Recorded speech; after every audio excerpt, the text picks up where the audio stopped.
Donc, nous allons vous présenter maintenant le bilan sur l'interaction gravitationnelle, la force d'interaction gravitationnelle. Donc, dans la force d'interaction gravitationnelle, on considère deux corps. Deux corps qui ont une masse. Donc, on va avoir un corps A. Voilà. De centre qu'on met A. Et on va avoir un corps B.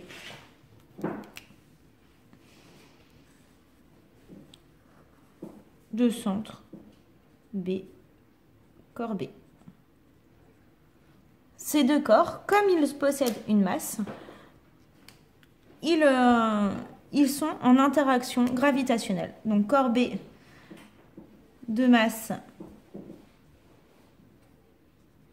MB et corps A de masse MA. Ces deux corps sont séparés d'une distance qui est la distance AB, c'est la distance prise au niveau de leur centre. Donc on peut faire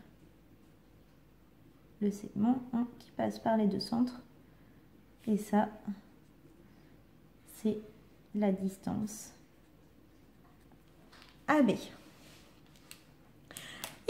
on a vu qu'il existe une force, une interaction de l'un sur l'autre. Donc on a deux forces. La force exercée par le corps A sur le corps B.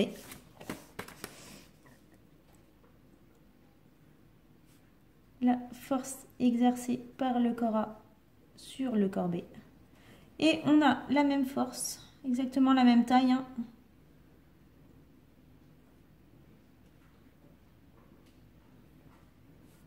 La force exercée par le corps B sur le corps A. Donc si on détaille la force, et les deux sont symétriques, il n'y a pas de souci. Une force, elle a toujours 4 caractéristiques. Donc, on peut écrire soit deux corps massiques A et B de masse respective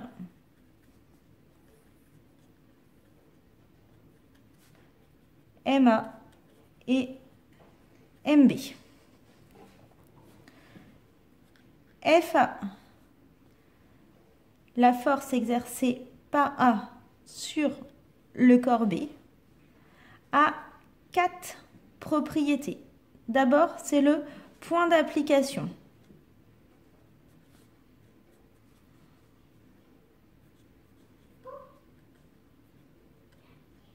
Et on voit que cette centre, c'est le centre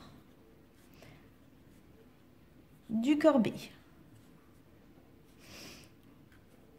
Elle a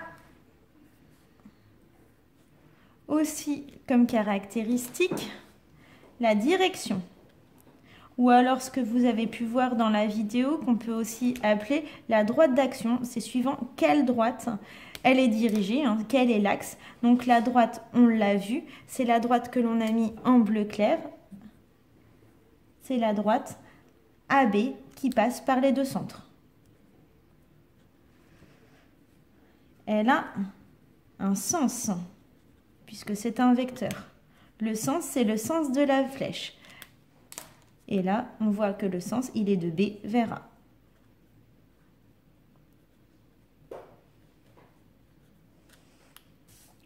Et la dernière chose, c'est la norme. Et il me semble que vous l'avez vu aussi l'année dernière, la valeur de la norme pour cette force, FA sur B, la force exercée par A sur B, c'est la constante gravitationnelle G fois la masse A fois la masse de B, divisé par la distance entre les deux corps, au carré, ici, AB carré. Donc là, ça revient à ce que vous avez vu déjà normalement. Alors maintenant, on est au lycée, on va écrire la relation vectorielle. Donc on peut écrire que f de AB est égal à sa norme sur la distance, donc MA MB sur la distance AB au carré. Mais là, vous voyez, notre vecteur, il n'a qu'une seule propriété, il n'a que la norme. Et on doit lui donner aussi un sens et une direction. Pour lui donner un sens et une direction, on ajoute un petit vecteur que l'on appelle vecteur unitaire, que l'on notera U, et qui donne la direction et un sens à la force. Il ne faut pas qu'il change la norme. Donc la seule possibilité pour qu'il ne change pas la norme, c'est de dire que U est un vecteur unitaire dont la norme est égale à 1.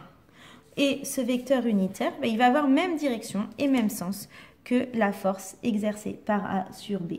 Donc on va faire le petit vecteur unitaire ici, U, que l'on doit rajouter pour donner une direction et un sens à f de A sur B. Voilà pour ce bilan. Au revoir.